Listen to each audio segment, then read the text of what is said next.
Okay, so this is what, week 3 of the quarantine. Hopefully, y'all are doing well, staying safe, and trying to stay sane during this time. That's pretty weird because probably most of you are wanting to go back to school, which is pretty crazy to say, thinking about before the quarantine happened.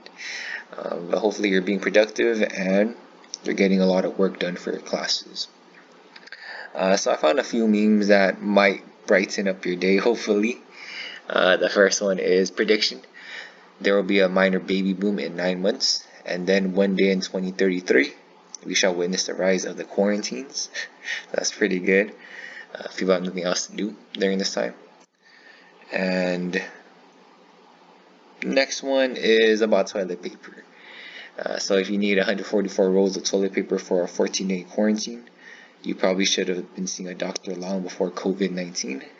So people are just crazy. They've been talking about toilet paper. I don't know why, but I guess that's what people gravitate towards when they're scared. Another one on the left side is Batman and Robin.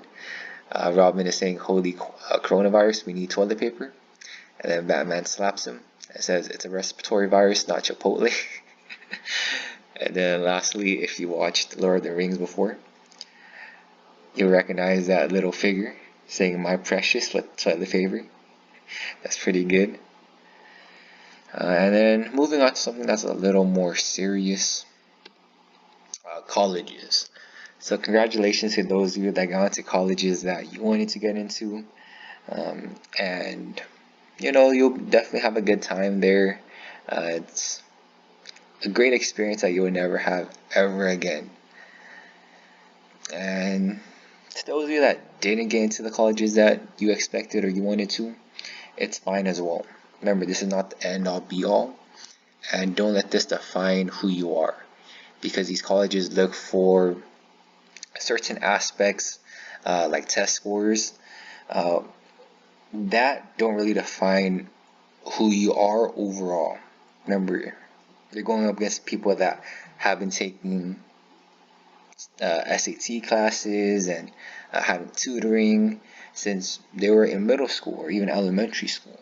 So don't be too hard on yourself. Just continue to work hard, strive to be great, and do the best you can do in every possible way. You'll have a lot more opportunities coming up. So keep your head high and just continue working hard. So let's continue. We're moving on to Unit 3, which is Microeconomics. Section 1 will be about financial literacy. And I'm going to go through everything as if we were in class, just to mimic our everyday class structure that we don't have here. But at least this is something that's a little more familiar to you. So the agenda, content objective, I'll be able to analyze and evaluate how budgeting occurs in the movie. The essential question is, how will I be able to budget my income in the future? So this one is definitely a lot more relevant to your life, and you can definitely use it as soon as you can, if I'm being honest. But for this unit, the project will more so be about your future after graduating from college. So framing of the work, I'll be learning about financial literacy and the ability to budget. I'm learning this by watching The Pursuit of Happiness. We would have watched it if we were in class, but we're not. So we're going to move on. Playing spent, lecture, close reading, and researching.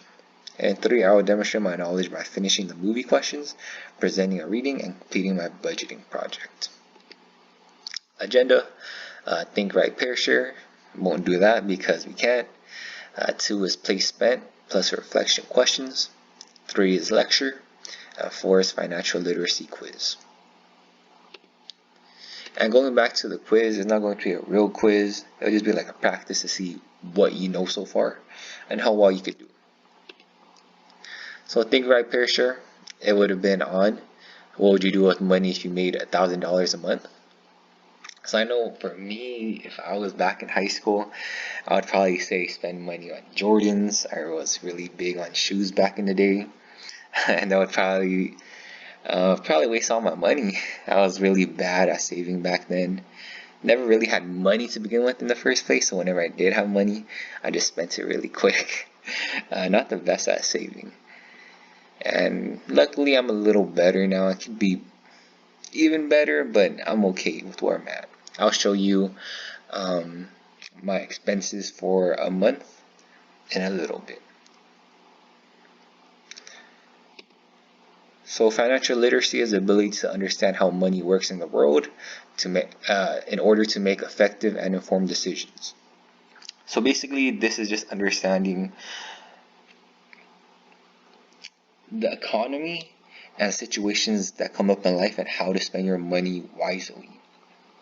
For example, during this time right now, during the coronavirus, a lot of people are getting laid off, or if they're not getting laid off, they're basically put on pause right now at their jobs where they're not working, so they're not going to be getting paid.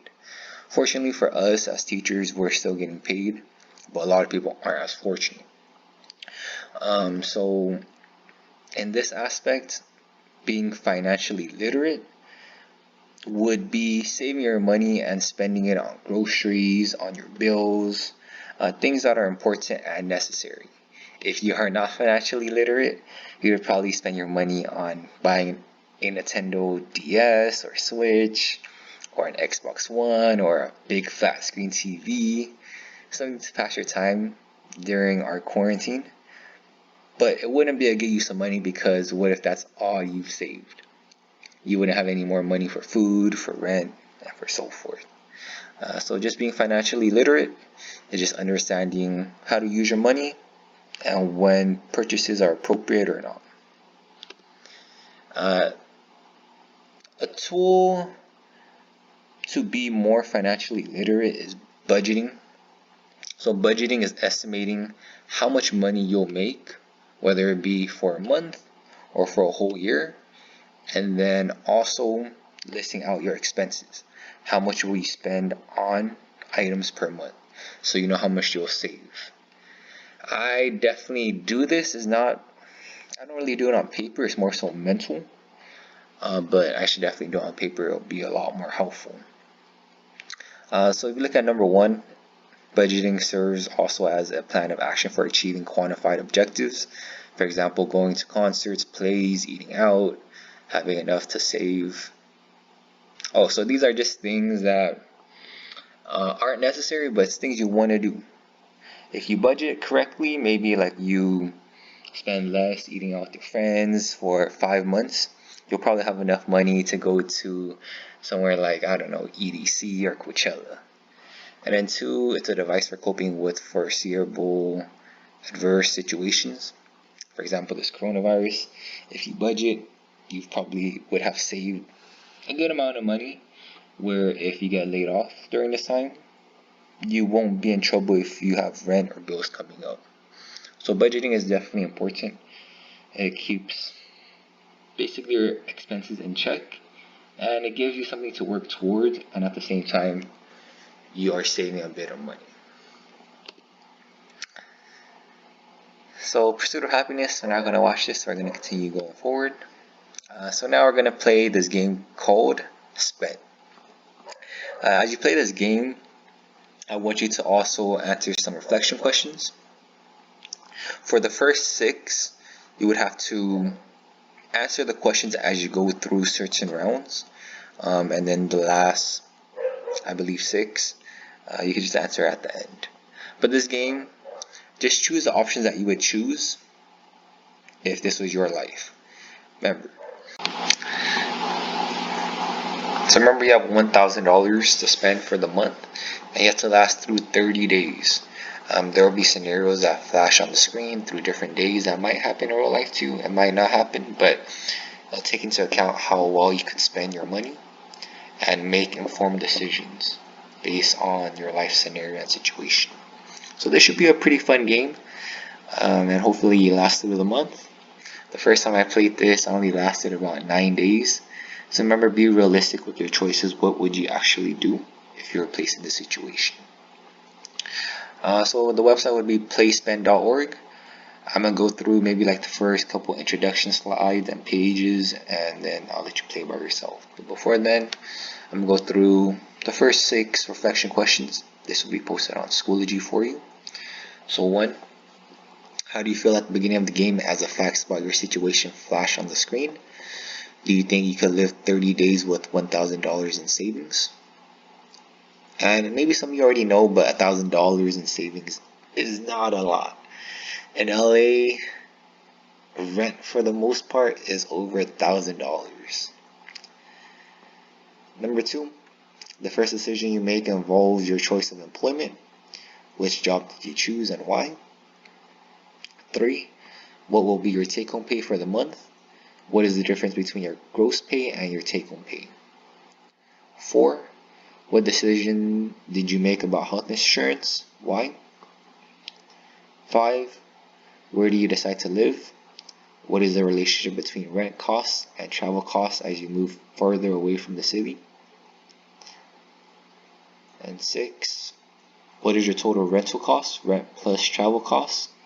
What percentage of your monthly take-home pay does this represent? In dollar terms, how much do you have left over after you cover your rent and travel costs? So this, you would probably have to do a little bit of math for number 6. Just take basically how much it costs for rent and travel, and then see what percent of that does it take up of your take-home pay for the month. You've got 7, 8, 9, 10, 11, 12, and 13. So 7 through 11, you're going to answer as you progress through the game. And 12 and 13, it'll be at the end. So let's place bet. So it says it's just stuff until you don't have it. So you'll click continue. And then these are the items that pop up as you go through it. There's even music as well.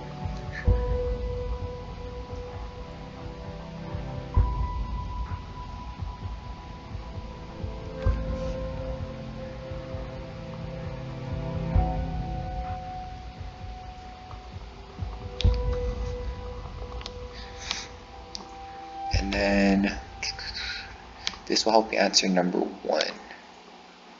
So find a job.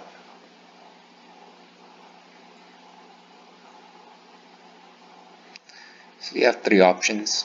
One is working in a warehouse. You make $9 an hour, and you work from 12 to 7. Second one is being a server at a restaurant. So you're gonna work Tuesday through Friday, so this is part-time, and you're making $2.13 an hour plus tips. So the base pay isn't that much, but if you take into account tips, you could take home quite a bit, but that's only if you're really good at serving. And lastly, it's an office job that's temporary. It's $9 an hour, and then hours vary as well. Okay, so you choose one of them. Let's say I want to be a server because of back issues. I can't really do this. And then this job, I like moving around, and I know just sitting at a desk, very tiresome, even though you're not really doing much. So I'm gonna join as a server. Okay, so right now I have the average salary is $8 an hour. I have to buy my own uniform, so my monthly pay before taxes, $12.80. Let's go back. So let's go to number 3. What will be your take-home pay for the month? What is the difference between your gross pay and your take-home pay? So this is my monthly pay before taxes. This is my gross income. So this is how much I actually make before taking into account taxes. And then with taxes and everything else, what I actually take home, what gets deposited into my bank account, or what I spend, is actually $1,048. I get paid $262 a week. Just nothing. So maybe I don't know. That's tough, but that's the reality. Some people have to do this, maybe as part-time, maybe as full-time, in this scenario. So you have 3 strikes on your job, and then if you need extra money, you have 3 options on the left side as well. payday loan, donate plasma, and smash your kid's piggy bank. Let's continue. So this is your healthcare insurance. So basically you have different plans. The gold plan, basically you pay more per month, but it definitely covers a lot more. Like some of them, covers like they call it seeing a doctor, covers maybe surgery, covers maybe dental appointments, going to optometrist, and so forth. So this covers the most. Silver plan covers a little more than a bronze plan, but as you go lower, there'll be less covered in each of the plans. And the opt out, basically you don't have any insurance. So let's say I go with a gold plan. So remember to jot this down on your reflection sheet.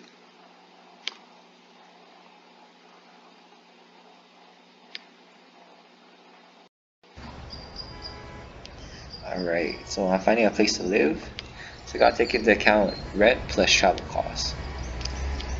So if you look at it, you can move this little button here, left or right. Remember, if you live closer to work, rent will probably cost a lot more. If you live further, rent will cost less.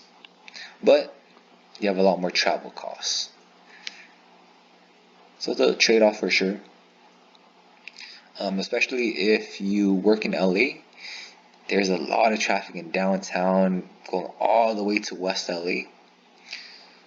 So if you decide to, let's say, live in Koreatown, but your job is in, let's say, UCLA, it's probably a good idea because you save, let's say, an hour of traffic, as opposed to if you live in, say, somewhere like Pomona. There'll definitely be a lot more traffic as you drive towards LA because everybody has a job there, but rent will be cheaper. So just what you prioritize. So I want to live close to work. It's a lot more convenient. I don't like traffic as well. Take pay. Then read the results. So your new apartment is too small for yourself. What do you want to do? Rent a storage, have a yard sale, ask a friend to store. To have a yard sale.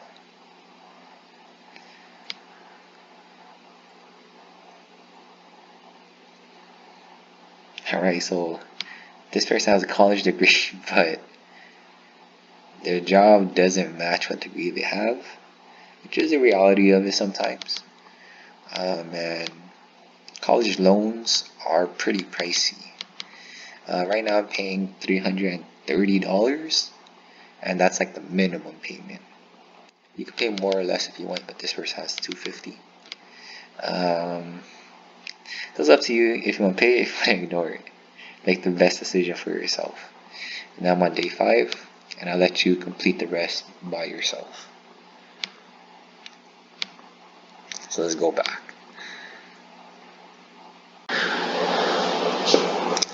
Okay, so there are 3 basic strategies to increase how much money you could spend per month. The first thing is, of course, increase your income through getting a higher paying job, working more, maybe getting some interest from your savings or investments. So this is just you being an adult in short. Either you find a new job that pays you more, or you could work more jobs or more hours. It's up to you. I know it's probably tough for you in the next year or next 4 years if you want to be working and also be a student. But that's the reality of it. Some of you have to do it. Some of you might be a little more fortunate where you don't. For me, when I was at UCLA, I did a work-study job. So I worked 20 hours per week at the school. And then for 2 or 3 years after, I worked at Los Angeles City College. And I was like a test proctor. And I worked, I want to say, like 15 to 20 hours a week as well. along with being a full-time student. So just whatever you can handle, and utilize your work study if you have it in your financial aid package. And the second thing is to reduce expenses by sacrificing some wants. So you see this meme over here. You see Drake go out tonight. He's like saying nope. On the bottom, stay home with your dog. And yeah, it seems like a better option. So of course, us as people, we want everything. And I know I want everything as well. Clothes, shoes. I want to watch movies. I want to play games. I want to go to plays with my partner. I want to go to Lakers games. Everything. I want everything. But I know that if I spend all my paycheck on things that I want, I probably won't have any money saved, which can hinder my future. So of course I splurge. I treat myself a little bit. Of course, you gotta treat yourself, but I don't go all out. So for example, instead of going to a concert, maybe you watch YouTube to save a little bit of money. And then 3 is obtaining short-term gain through long-term risk by taking debt. So this would be maybe taking out loans from a bank, from the school. But the idea is to invest. You're not taking out these loans, you're not using credit just to play around, which a lot of people do. You're using your money to invest in your future, whether that be through stocks or school. Just make sure you understand if you're loaning money from someone, from the bank, make sure you know what you're putting that money towards, and make sure you could make gains from loaning that money. Because remember, when you take money out from the bank, from schools, there's interest that accrues. So whatever you take out, it's not the actual price that you'll pay. You'll probably pay a lot more than how much you actually took out. So this is what I use. It's more mental, but I have this as a little sample for you. This is a budget tracker or a budget sheet. So you could definitely do this on spreadsheet or Google Slides like me. Just make a little table. And you see on the top here, it's all the months. And then on the first column, it's expenses. So this is me in 2017. 2017, I was at UCLA for my master's still. And it was also my first year teaching. So my total income was $50,000. I divide that by 12 months. So I would make $4,166.67 per month. And remember, this is my gross pay. This is not my take-home pay. If you take into account everything like union dues and taxes, what I'm actually taking home is about $3,200, which is not too much. So if you look at my expenses when I went to UCLA, I spent $625 on rent per month. So I go $625 all the way. And then for insurance, I had a car. It was about $400 for every 6 months. So I paid that $400 up front, which is a lot of money. But you won't have to pay for February, March, April, May, and June, because you already paid it up front. And then I spent $500 going out. That could be eating at restaurants. You know, I love getting boba. It could be maybe watching a movie with my partner, or going to a play. You know, I love watching Hamilton. It could be maybe I go out with my friends because it's Super Bowl weekend, or it's February, or it's like the Lakers playing. You know, usually I go out to sports bars with them, and we get food and drinks. So this takes into account all of that. Maybe I want to see my partner as well. Remember, she goes to medical school up north in San Francisco. So it takes into account all of that. And then gas, I spend about $200 per month. So gas is pretty pricey here in LA. I've been to like places such as New Orleans where gas is like $1 something, and for us it's like $3.50, $4. So it's pretty crazy. And then at the end on the bottom you see books. I know it's covered right now, but it's $200, and the $200 are spread out through 3 months because those are my 3 quarters at UCLA. So fall quarter starts in October. Then we have January, which is winter quarter. Then we have March 4, spring quarter.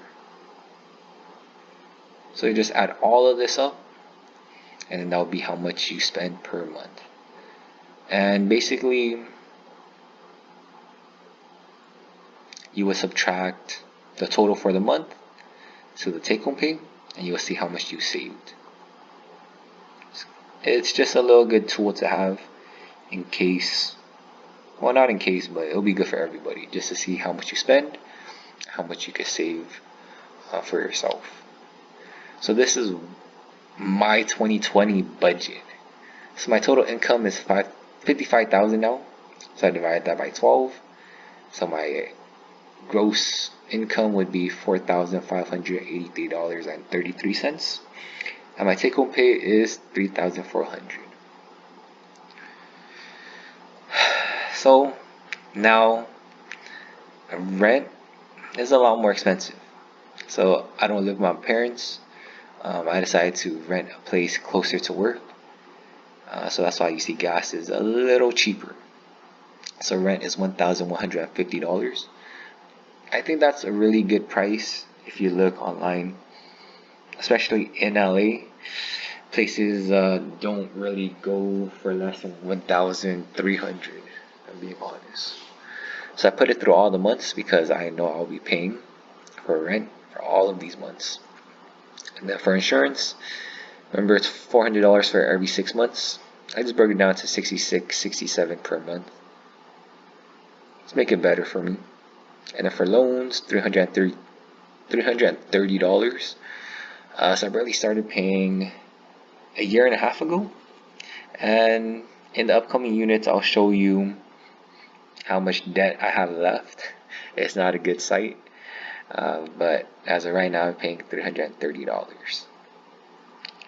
And then for gas for my car, like I said, I'm paying less now because I live closer to work. So rent is a lot more expensive, but gas to drive is a lot less, so it's a trade-off. And then in March, of course, it's a little higher because I'm driving a lot more now to see my parents, as opposed to before where I would only see them like once every week or once every other week. Now I'm seeing them a couple of days out of the week. And the internet will be $100. I'm paying for internet at my place and also back at my parents' house. My little brother still lives there and he needs the internet for school. For groceries, it's $120. And then in March, you see a spike up to $200.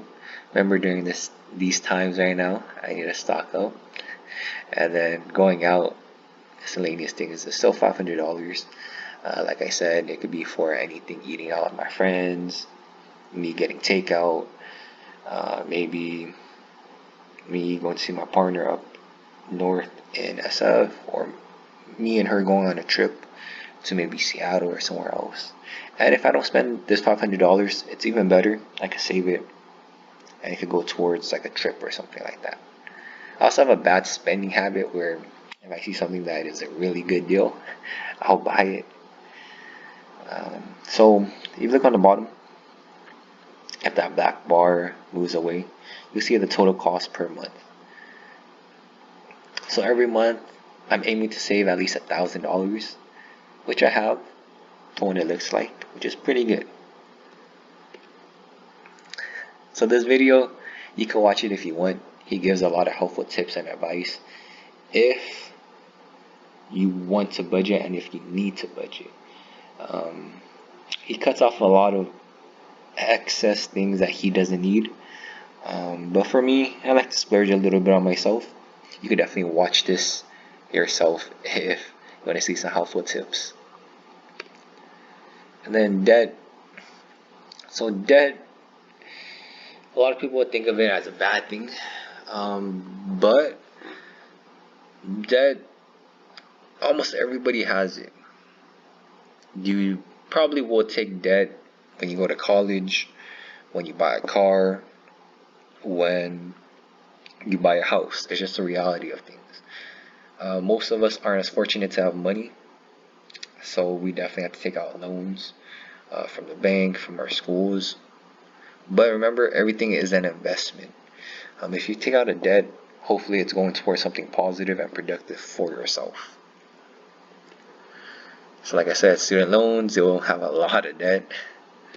A home, you have to pay a mortgage to the bank basically. Car loans, healthcare, credit cards. Basically, you'll have a good amount of debt when you do become adults. But as long as you can pay it off, it's fine.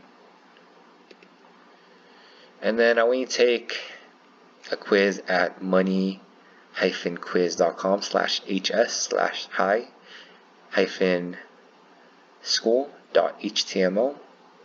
So I want you to take one quiz and do a screenshot of it, and then send it to me, and then that will be all for today. Hopefully y'all are doing well, and we got until the end of this week, where Friday will be a day off. Well, it would have been a day off, and next week we have spring break, so I won't be giving you any work. So keep that in mind, and hopefully you enjoy the first section of this unit. On Wednesday we'll be going over the project and the first section, which is jobs.